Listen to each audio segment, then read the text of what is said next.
Hello बच्चों, आज की कक्षा में आप सभी का बहुत स्वागत है। आज हम लोग वसंत भाग 3 का पाठ 8 यह सबसे कठिन समय नहीं की पुनरावृत्ति करेंगे और उसके बाद उसके प्रश्नोत्तर पर चर्चा करेंगे। प्रश्नोत्तर को उसके पश्चात प्रश्नोत्तर को लिखेंगे। और सबसे पहले संक्षेप में आपको पाठ के बारे में बता देती हूँ कि यह कविता जो है जया जदवानी द्वारा रचित है। इस कविता में कवित्री ने कहने का प्रयास किया है कि अभी निराश होने की आवश्यकता नहीं है, अभी भी आशा के कई चिन्ह शेष हैं और अब भी लक्ष्य प्राप्त करना हमारे लिए असंभव नहीं है। बस आवश्यकता है कि हम ईमानदारी से अपने कार्यों को करते रहें। इस पाठ में कवित्री इस कविता के माध्यम से कहना चाहती हैं कि मानव किसी भी परिस्थिति में हो उसे निराश नहीं होना चाहिए, क्योंकि उनके सामने बहुत बड़ा कठिन समय अभी तक नहीं आया है। उन्हें अपने कार्यों से ये सिद्ध करना चाहिए कि वे कार्य करने में सक्षम है। उन्होंने अपने बातों को वो अपना प्रमाण देने के लिए उन्होंने चिड़िया का उदाहरण लिया है कि चिड़िया अपना घोंसला बनाने के लिए तिनका लेकर जाती है, घोंसले बनाती है। और उसके बाद उन्होंने कहा कि पेड़ के पौधों की सब के पत्ते साफ करने वाले जो हैं वहाँ माली होते हैं। फिर रेलगाड़ियाँ अभी भी हैं लोगों को उनके गंतव्य तक पहुँचाने के लिए। तो इस तरह से हमारे जीवन में अभी भी हम देखते हैं कि हर तरह से लोग अपने अपने काम में लगे हुए हैं, चाहे वो पक्षी हो चाहे वह मनुष्य हो, सभी अपने नियम के अनुसार चल रहे हैं। तो हमें भी इसमें घबराने की आवश्यकता नहीं है। ये पाठ का सारांश है। अब हम लोग सबसे पहला प्रश्न करेंगे, यह सबसे कठिन समय नहीं, ये बताने के लिए कविता में कौन कौन से तर्क दिए गए हैं। इस प्रश्न का उत्तर हम लोग लिखेंगे।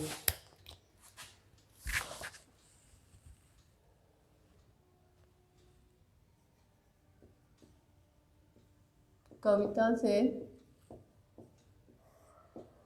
से का पहला प्रश्न एक है, यह सबसे कठिन समय नहीं, यह सबसे कठिन समय नहीं,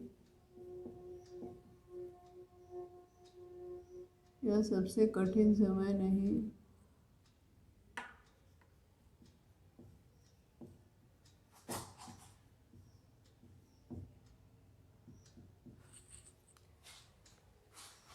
यह सबसे कठिन समय नहीं है,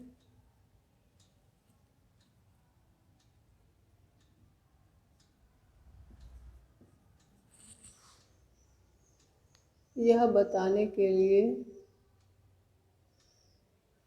यह बताने के लिए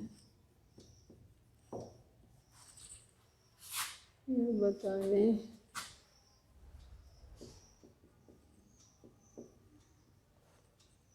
के लिए कविता में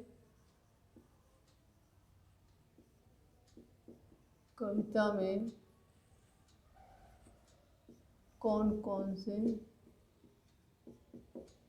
कविता में कौन कौन से तर्क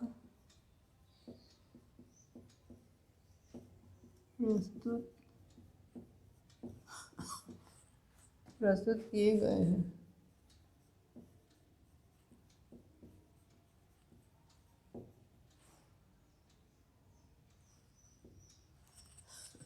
प्रस्तुत किए गए हैं, स्पष्ट कीजिए।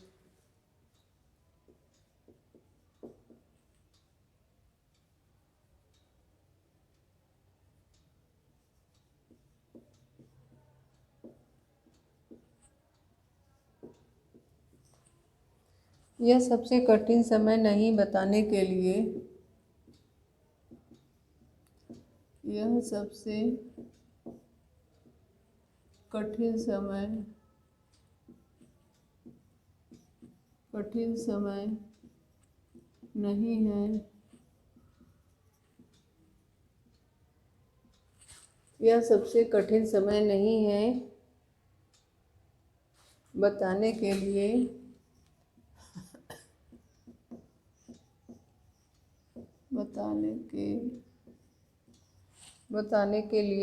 कविता में कवित्री ने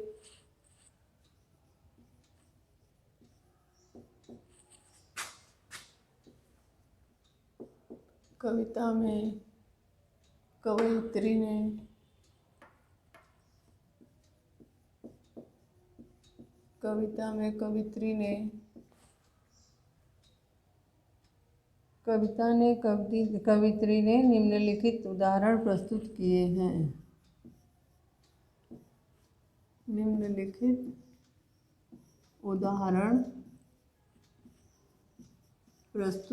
हैं।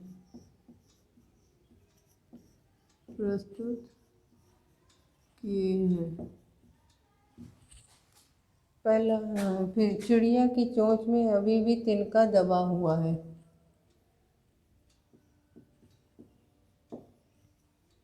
चिड़िया की चोंच में अभी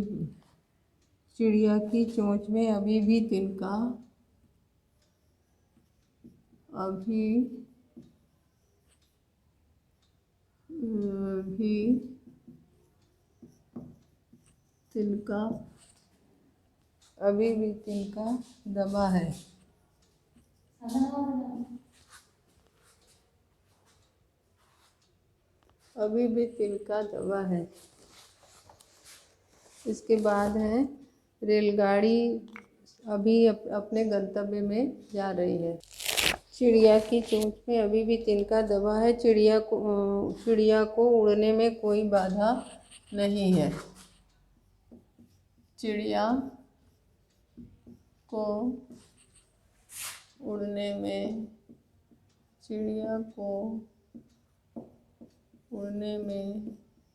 कोई बाधा नहीं है।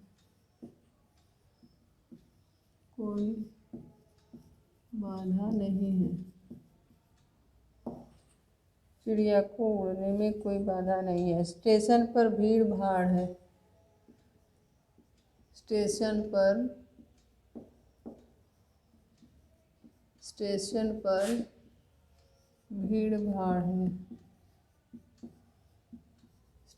पर भीड़ भाड़ है। रेलगाड़ी अपने गंतव्य पर जाने के लिए तैयार है।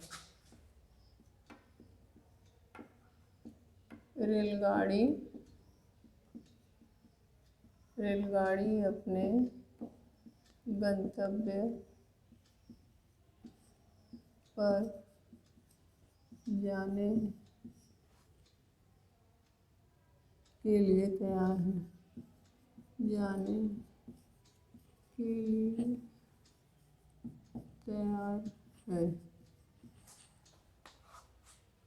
लोग अपने प्रियजनों की प्रतीक्षा कर रहे हैं।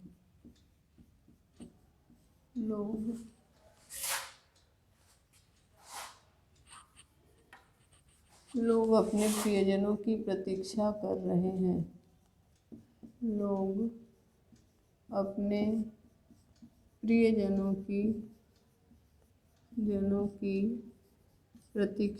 रहे हैं। लोग अपने प्रियजनों की प्रतीक्षा कर रहे हैं।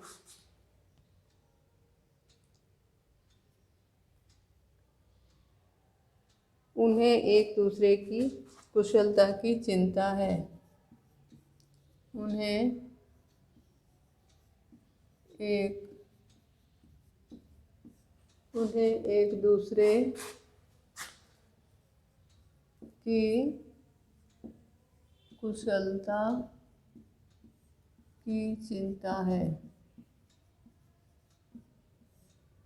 एक दूसरे की कुशलता की चिंता है। अब अंतिम है कि अभी नानी की कहानी का महत्वपूर्ण हिस्सा नानी की कहानी का महत्वपूर्ण हिस्सा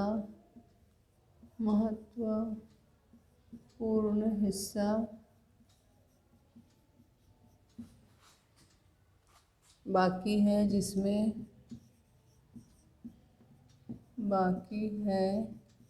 जिसमें महत्वपूर्ण हिस्सा बाकी है, जिसमें अंतरिक्ष से आने वाली बसों की कहानी सुनाती है। जिसमें अंतरिक्ष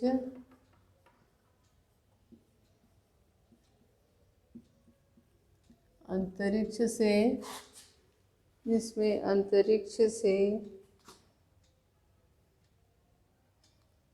आने वाली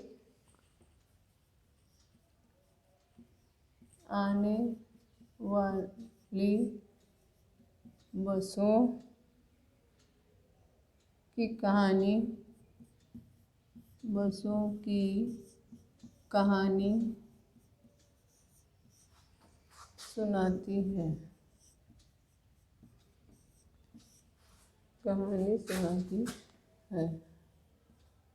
ये पहले प्रश्न का उत्तर है। अब हम लोग दूसरे प्रश्न का उत्तर करेंगे।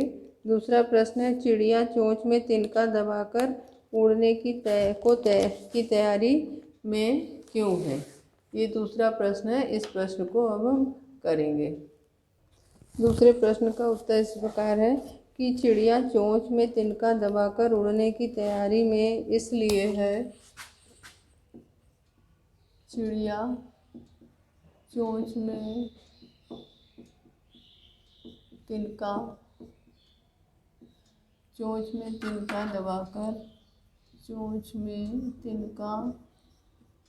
दबाकर उड़ने की तैयारी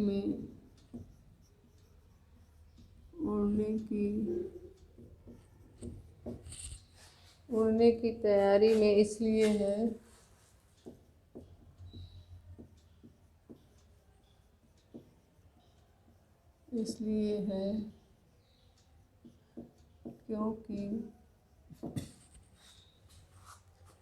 इसलिए है क्योंकि वह अपने लिए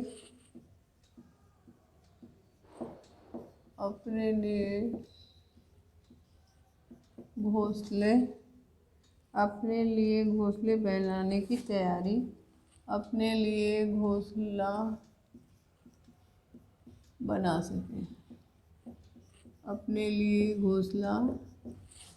बना सके ताकि उस घोंसले में वह अंडे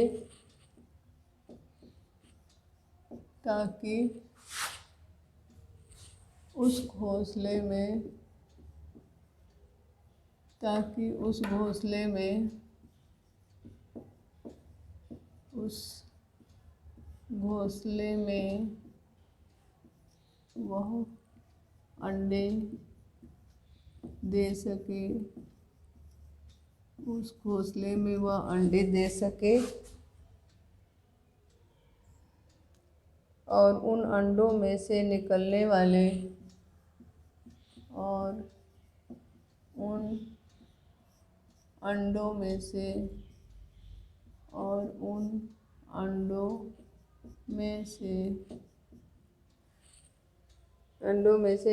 वाले बच्चों की सुरक्षा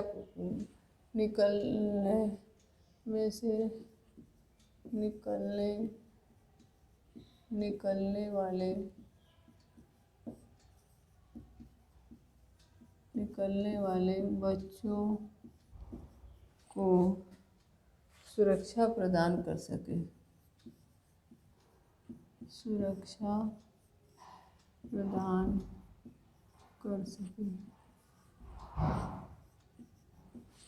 ये दूसरे का उत्तर। अब तीसरा प्रश्न है कि कविता में कई बार अभी भी का प्रयोग करके बातें रखी गई हैं। अभी भी का प्रयोग करते हुए 3 वाक्य बनाइए और देखिए उनमें लगातार, निरंतर, बिना रुके चलने वाले किसी कार्य का भाव निकल रहा है कि नहीं। अब हमको इस प्रश्न को करना है। प्रश्न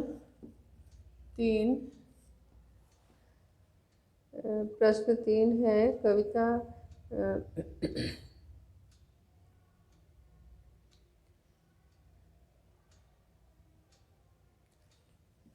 प्रश्न 3 है कि अभी भी का प्रयोग करते हुए अभी भी का प्रयोग करते हुए 3 वाक्य बनाएं।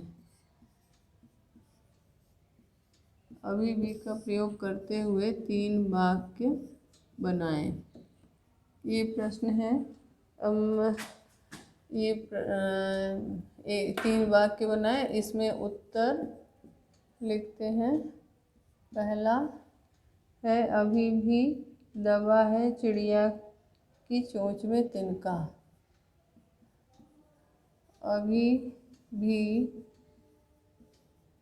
दबा है चिड़िया, अभी भी दबा है चिड़िया की,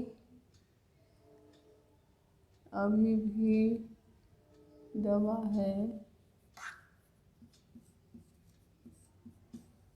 चिड़िया की चोंच में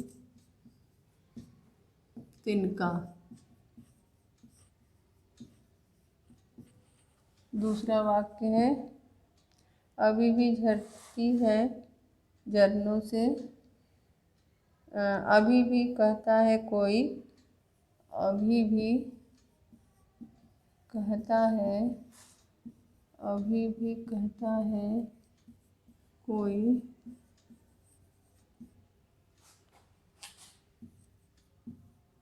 जल्दी घर आ जाओ कि सूरज ढलने वाला है।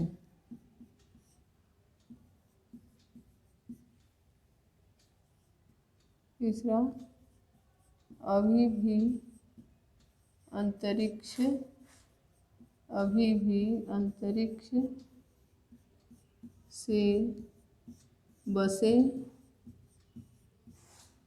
अभी भी अंतरिक्ष से बसें आती हैं, अभी भी अंतरिक्ष से बसें आती हैं। ये आपका तीसरे प्रश्न का उत्तर है। और तीसरे प्रश्न के बाद अब हम लोग अगला प्रश्न करेंगे, चौथा प्रश्न, जिसमें कि नहीं और अभी भी को एक साथ प्रयोग करके 3 वाक्य लिखना है। नहीं और अभी भी को का प्रयोग करके 3 वाक्य हमको लिखना है। इसमें पहला वाक्य है नहीं अभी भी मैं तुम्हें हरा सकता हूँ। नहीं अभी भी, नहीं अभी भी मैं तुम्हें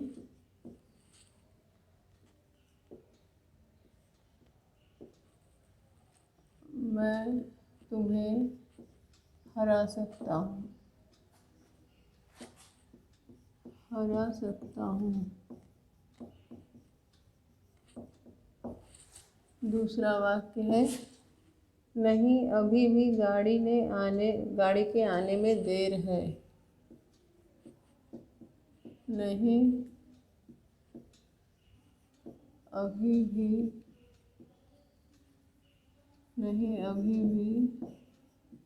गाड़ी के आने में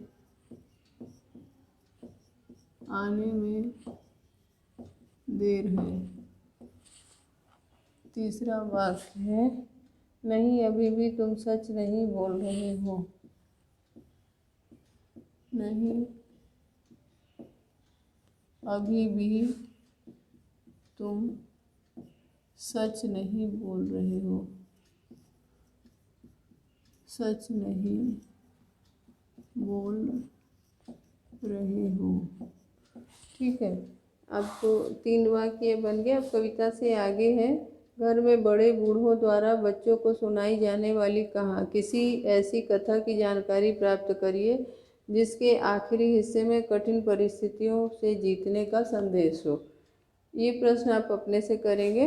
इसमें कोई कहानी आपको लिखना है या अपने बड़े लोगों से पूछना है। और दूसरा है प्रश्न कि आप जब भी घर से स्कूल जाते हैं और कोई आपकी प्रतीक्षा कर रहा होता है, सूरज डूबने का समय भी आपको खेल के मैदान से घर चलने की सूचना देता है कि घर में आपकी कोई प्रतीक्षा कर रहा है।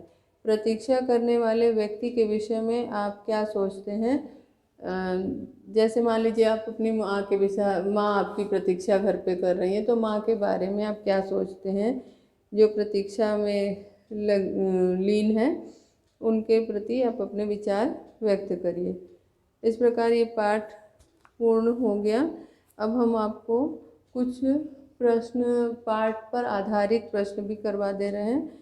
जैसे कि थामने को बैठा है एक हाथ, थामने को बैठा है एक हाथ, इसमें जो है ये हाथ किसकी ओर संकेत कर रहा है? थामने को बैठा एक हाथ, ये हाथ किसकी ओर संकेत कर रहा है? तो इसका उत्तर है कि इसके माध्यम से कवि ने यह संकेत किया है कि गिरते लोगों को सहारा देने वाले लोग अभी भी बचे हुए हैं। गिरने वाले को सहारा देने वाले लोग अभी भी बचे हुए हैं। अब गंतव्य शब्द कैसा शब्द है? ये एक अतिरिक्त प्रश्न है। ये अतिरिक्त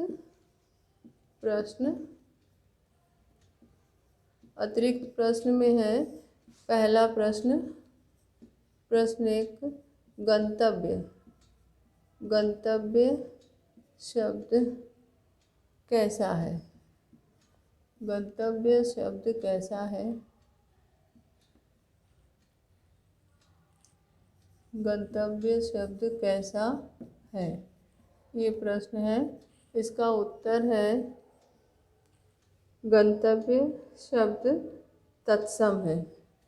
ठीक है, इस प्रश्न का उत्तर है यह शब्द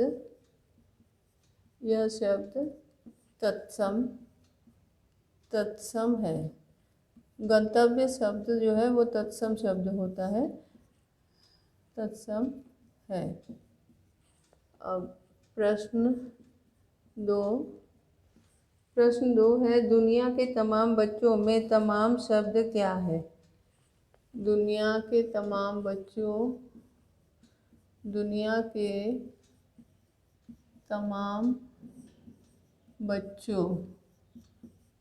में तमाम शब्द क्या है? में तमाम शब्द क्या है? इस प्रश्न का उत्तर है दुनिया के तमाम बच्चों में तमाम शब्द विशेषण है। विशेषण।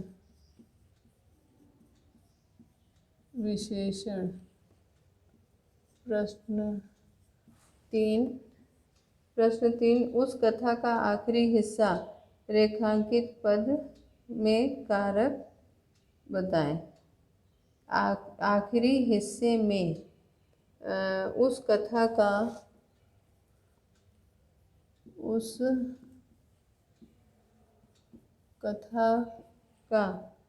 आखिरी हिस्से में उस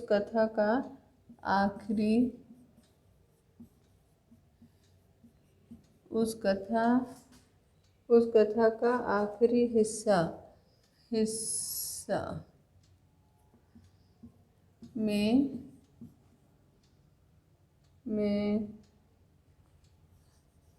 कारक बताएं। उस कथा का आखिरी हिस्सा में कारक बताएं। यहाँ पे ये कारक है संबंध कारक। उत्तर है संबंध कारक। ठीक है, उत्तर इसमें है संबंध कारक। अब एक प्रश्न है कि बूढ़ी नानी द्वारा सुनाई जाने वाली कहानी का आखिरी हिस्सा किस प्रकार का होता है? शिक्षाप्रद होता है। इसमें प्रश्न में उत्तर इसका होगा शिक्षाप्रद होता है। अब कुछ प्रश्न है कि कवित्री ने किन किन उदाहरणों से अपने तथ्य को तार्किक बनाया है? ये एक प्रश्न है कि कवित्री ने किन किन उदाहरणों से अपने तथ्य को तार्किक बनाया है। इस प्रश्न का उत्तर है कि इस कविता में निराश होने से बचने के लिए कवित्री ने मनुष्य के आसपास का वास्तविक जो उदाहरण है उसको दिया है। और इन उदाहरणों में वह चिड़िया का उदाहरण देती हैं कि चिड़िया जो है वह घोंसला बनाने के लिए बनाने की तैयारी में है। वह अपने चोंच में तिनका लेकर के जाती है। गिरी हुई पत्तियों को थामने वाले हाथ हैं अभी, जो कि जिनको कि पेड़ों से लगाव है। फिर स्टेशन पर भीड़ भाड़ है क्योंकि लोग अपने प्रियजनों के पास आ जा रहे हैं। स्टेशन पे रेलगाड़ी का आवागमन हो रहा है क्योंकि लोगों को पहुंचाने का काम रेलगाड़ियां करती हैं। और बूढ़ी नानी अभी भी बच्चों को कहानियाँ सुनाती हैं। और इसके अतिरिक्त अंतरिक्ष से बचे हुए लोगों की खबर लेकर आती है।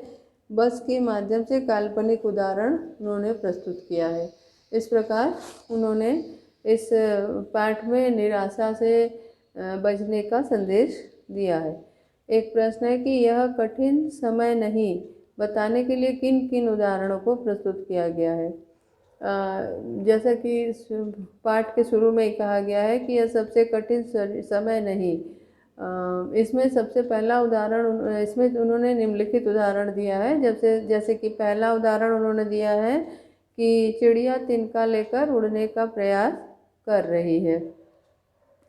चिड़िया स्टेशन पर यात्री की भीड़ भाड़ है और रेलगाड़ी अपने गंतव्य स्थान पर जा रही है। अब अगला इसका इसमें लिखा जा सकता है कि अपना प्रियजन आने वाले के लिए अपने प्रियजन के आने की चिंता में लोग चिंतित हैं। अपने प्रियजन के वापसी की चिंता में लोग चिंतित हैं। और जो प्रियजन है वे उनसे कहते हैं कि जल्दी आ जाओ क्योंकि शाम ढलने वाली है, सूरज ढलने वाली है। दादी नानी जो है अंतरिक्ष से आने वाली बसों की कहानी सुनाती है। तो इस तरह से ये कठिन समय नहीं बताने के लिए उन्होंने निम्नलिखित इन सभी तर्कों को प्रस्तुत किया है। कहानी में कौन सा हिस्सा बाकी रहता है? कहानी में कौन सा हिस्सा बाकी रहता है? इस प्रश्न का उत्तर है कि कहानी में संदेश का ये पहला हिस्सा बाकी रहता है। कहानी में पहला हिस्सा बाकी रहता है। वह अंतिम पहला हिस्सा यानी कि मतलब कहानी में क्या हो रहा है ये बताने के बाद संदेश वाला हिस्सा बाकी रहता है। और अगला है कि रेलवे स्टेशन पर क्या है?